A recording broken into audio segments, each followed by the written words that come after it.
Hi, I'm Dennis.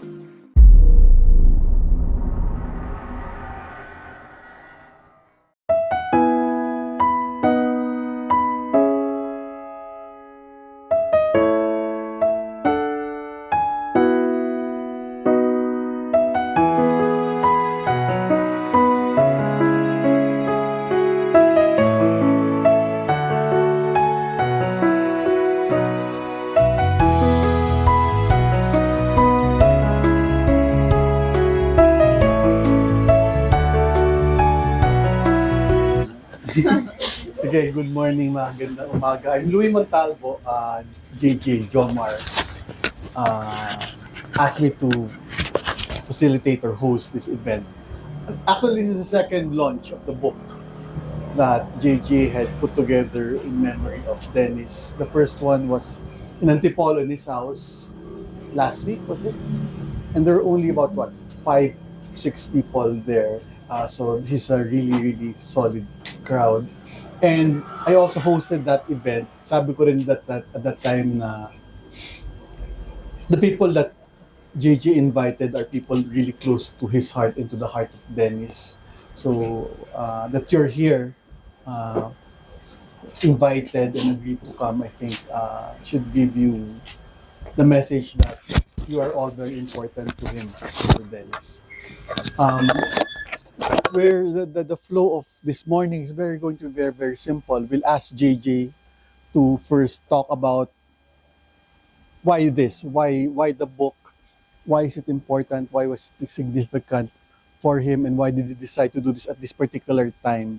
And then after that, we will ask two people to share their own memory of Dennis, to help us recall the kind of life that he has led and how. I never had the privilege of meeting him when he was alive, so we hope to be able to have shared experience of Dennis through two friends of his who will be sharing their own experience of them. And then we'll ask two other people to read from the book.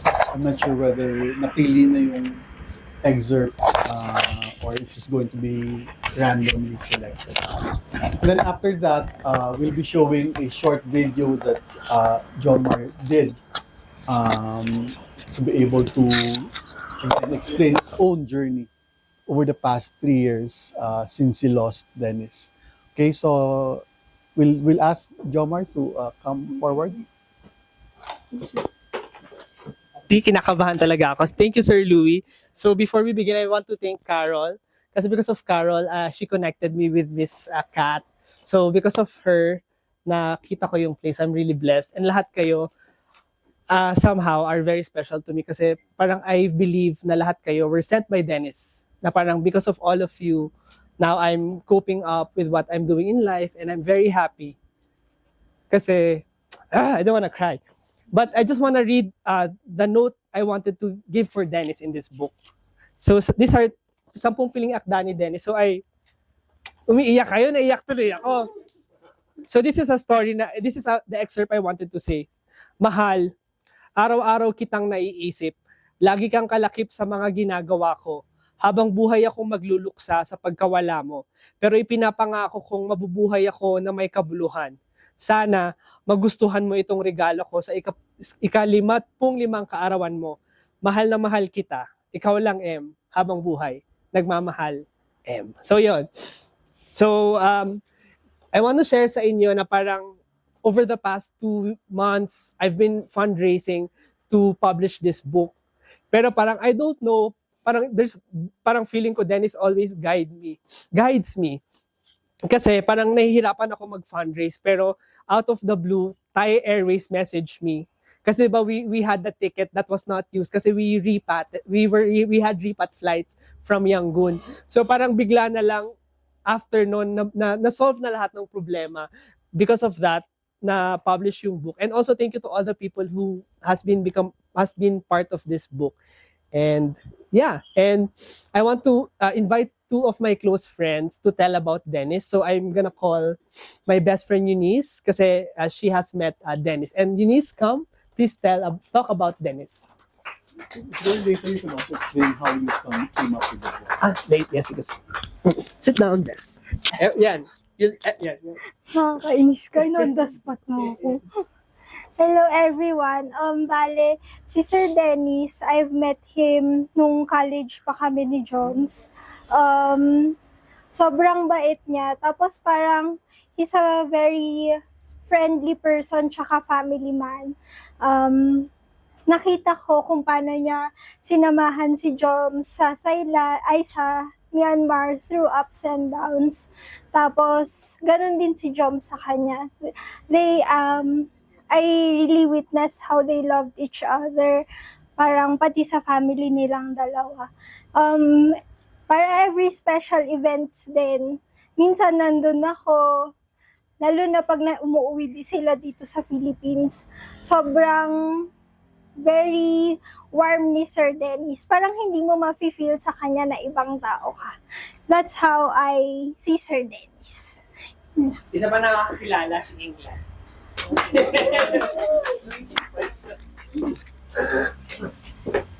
Hello, magandang umaga po sa ating lahat. So nakilala ko po si Sir Dennis sa tanghalang SLU, kasama ko si Kuya Joms.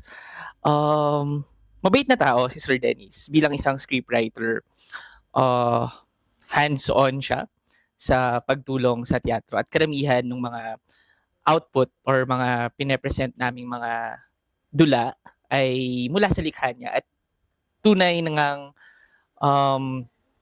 direktang nakikipagtrabaho sa amin si Sir Dennis. Pero higit doon, higit sa pagiging isang scriptwriter at kasama sa tanghalan ay si Sir Dennis rin ay naging isang kaibigan sa aming lahat dahil even nung nagkaroon ng parang mga conflict somewhere, parang Sir Dennis was always there with us to connect.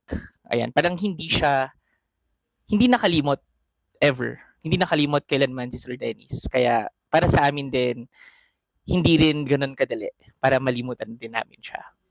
Yun lamang po. Maraming salamat.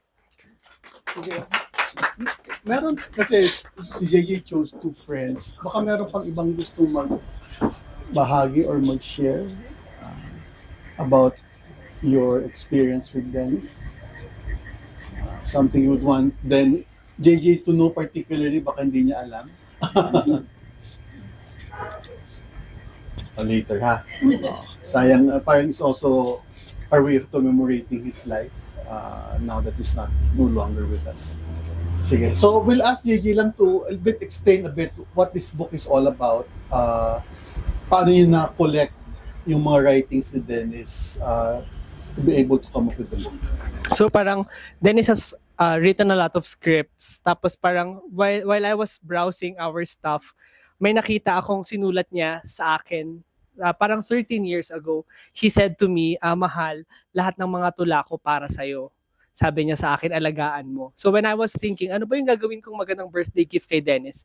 Ito yung naisip ko. So 10 tula to, 55, 5 plus 5 kasi is 55 years old, and 5 plus 5 is equals to 10 kasi 10 akda yung nilagay ko. So 3 poems, 2 teleplays, and 5 short stories. So yun. Did you know how you choose which ones? The books I chose here are very close to me kasi parang most of the nakalagay dito are about life. So I wanted, kasi now parang for the past 2 or 3 years I've been nagmumukmok. So parang I wanted to end my life. I wanted to say na parang it's the end.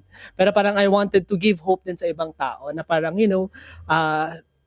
they are not here physically but in our hearts, parang at the other realm of the world. When we are able to meet them again, we'll be able to love each other better. We'll be able to say all the things that has happened in our lives. Ayan. And the part of the proceeds? And part of the proceeds, at hindi naman part, lahat ng kikitain ng libro ay dinodonate sa Myanmar. So lahat sa inyo, I'm really thankful kasi as of the moment, we have raised funds na na-donate ko na sa Myanmar. So they are having a 7-day lecture, free lecture in Myanmar. So parang I think it's about film, it's about animation.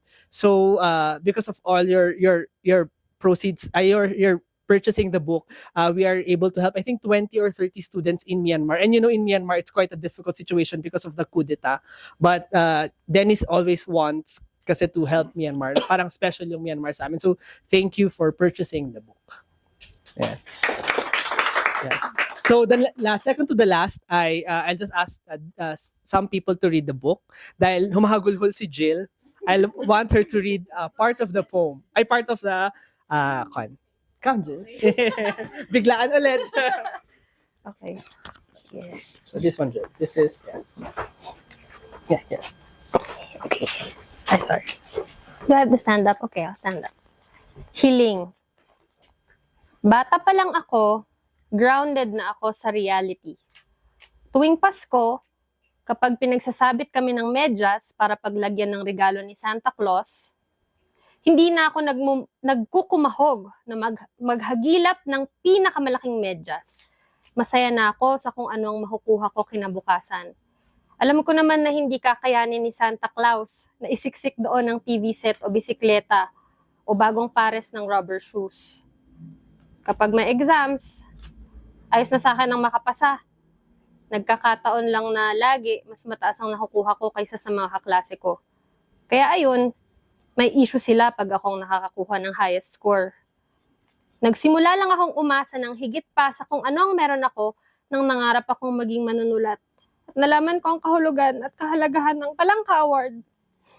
Noong una akong sumali sa Patimpalak, kinailangan kong humiling at gumawa ng extraordinary para manalo. Para sa katulad kong walang formal na pagsasanay sa disiplina ng pagsusulat, sorry, relate much. Lakas lang ng loob ang punan ko sa pagsali. Sa isip ko, hindi naman siguro labis ang magbaka sakali. Ayun.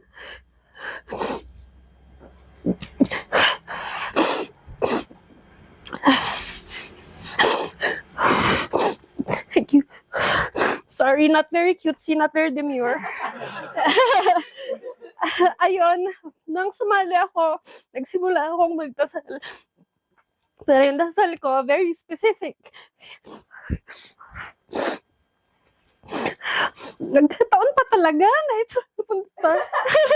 Oh my God. Okay, hiniling ko na manalo ako. Okay, ulit, inom lang akong tubig. Sorry. Hiniling ko na manalo ako dahil kailangan maghintay ng ilang buwan para sa resulta. Kinusap ko ang langit. Sabi ko, please give me a sign. Pag nakita ko ang sign, agad malalaman ko kung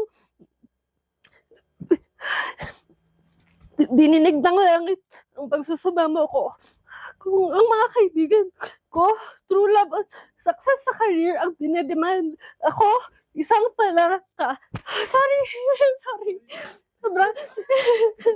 Nadyan mo, no? Charot. Thank you. Thank you, Jill. Yung ganda, thank you. Okay. Sinong next? Bogs, please. Sige. Flip lang tayo. Ano ba yung next?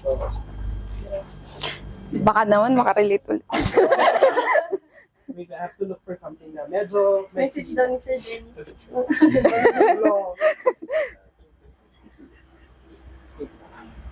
Mag-ini-mini-mine mo.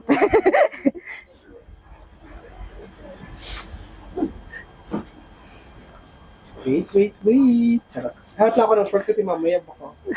Parang si Ate Jill. Ito na lang. Dress Okay. codes. Okay, which one here? Siguro sa... Ito, dekada ng Super Size Me hanggang end na lang. Sige. Okay. 2000 to 2009, dekada ng Super Size Me. Ang dekadang ito ang nagbukas sa akin sa mundo ng sale. Kapag nagbasa ka ng up to 80% off, pasok na yan sa akin at hindi ko palalagpasin. Kapag sale kasi, maraming plus sizes. Kung gusto nating maging politically correct. May corner din para sa big guys. May point na naiyak ako sa sobrang depression dahil pagtingin ko sa nabili kong t-shirt, Akala ko kumot dahil sa laki. Pag pumunta kasi ako sa mall at walang sale, parang nanunudyo ang fashion brands. Ang meron lang sila, at nakadisplay lang pa talaga ha, ay XXXS, XXS, XSS at muscle fit. Kung di ako nakikipag-away, madalas nag-walk out na lang para bumili ng donuts. Di ko na rin tinatanggap ang mga dapat di ko na rin tinanggap na ang dapat na tinatanong ko pag pantalon ang binibili ay size 46, 48, 50. Ang goal ko na kasi sa parting ito ay maging komportable kapag nagsusulat.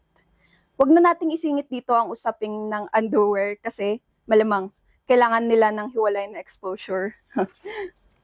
2010 hanggang ngayon, dekada ng OOTD Myanmar. Nakilala ko nang matanggap namin ang pagkakataon na makalipad patungong Yangon, hindi na namin pinalagpas. Malaki ang disconnect namin kasi meron siyang lookbook. Ano ba yon? Mas naintindihan ko na lang ang lookbook dahil ako na ang naging photographer niya. Para sa katulad niya na fashionista o fashion conscious, dinodocument nila ang mga isinusuot nila. Tops, bottoms, accessories or color tones or motifs or brands at iba pa. Araw-araw yun. Mas naging bibo siya sa Yangon kasi ang gaganda ng locations. Dahil sa Myanmar, kailangang hubarin ng sapatos kapag papasok sa opisina o sa bahay. Mas naging convenient para sa akin ang magtsinelas na lang. May kinalaman ang paghuhubad ng sapatos sa Buddhist culture. Pero si M, laging nakasapatos. Kalahati yata ng bagahe namin, puro sapatos. Noong 2014, sinuportahan ko siyang sumali sa isang contest. Sunerte siya at siya ang nanalong MODA, Magazine Stylist of the Year. Hindi ko alam na yun ang babago sa lifestyle at pananamit ko at pananaw tungkol sa damit. Dahil nagkaroon na siya ng gigs bilang freelance artist, dapat lume-level up na rin ako. Pinag-diet niya ako, pinag-exercise, at kinonsen siya kung ano dapat isinusuot. Depende sa araw, sa oras, sa okasyon, at sa lugar. Umangal ako. Sabi ko, ba't ang daming dapat isipin? Kaya ayun, siya ang nagluto ng pagkain namin. Nag-enroll kami sa gym at pinalitan niya ang laman ng aparador ko. Parang roller coaster ang paghihilahan namin. Nag-all out ako nang atakihin ako sa puso. Sabi ko, wake up call na to. Ayun, nag-commit na ako sa diet at sa exercise. Hindi na rin ako umangal sa hinahanda niyang OOTD ko. Ang lakas makabagets, di ba? PS, sana marami pang maidagdag na mga dekada sa buhay ko o namin. Ngayon, kumbinsido na ako. Ang bawat araw ay isang pagkakataon para gumayak.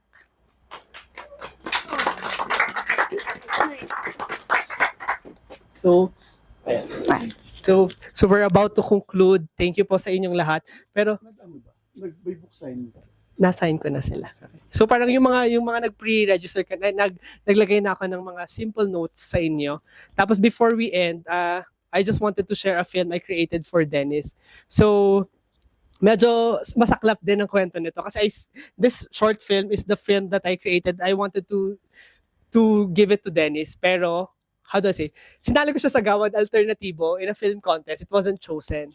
So I felt I was not chosen in that competition kasi parang my film was meant to be premiered to the people who are closer to me. So parang I'm very happy na parang nandito kayo. And I wanted to show yung film na ginawa ko for Dennis, but a little trigger warning lang kasi may parang kinda heavy lang. So dito kayo para makita nyo. Please forward lang. This is flash ko lang sa TV.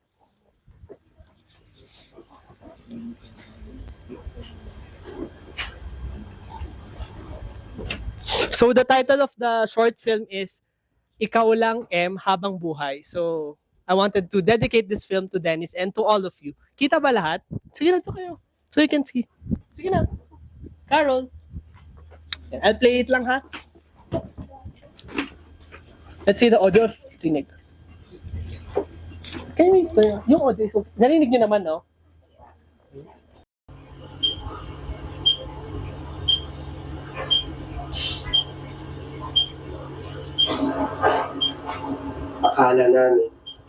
Akala ko, magiging maayos ang lahat. Kapag gumaling si Ed, babalik na kami ng Pilipinas para magsimula muli.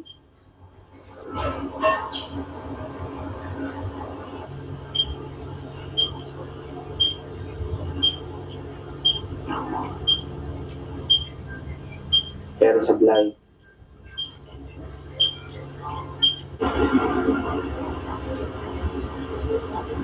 I love you, mahal. I love you. Lumipad ako sa iyong kapawid mag-isa.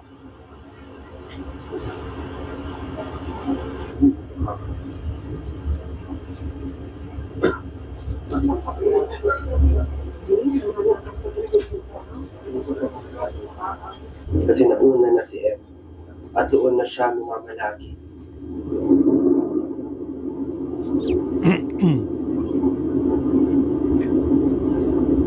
Masakit magpaalam at magsimula mag-isa.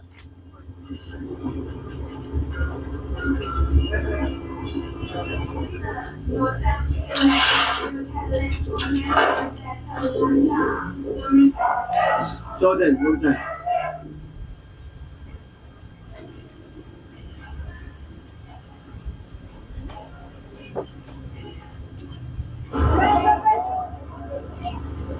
Ang dami kong ginawa para malibang. Yes. Okay. So, advices. So, this, yung una talaga, this shopping. Mr. Louis, okay. Salamat po. Puti sana all my abs. Thank you po sa inyong lahat. Thank you po.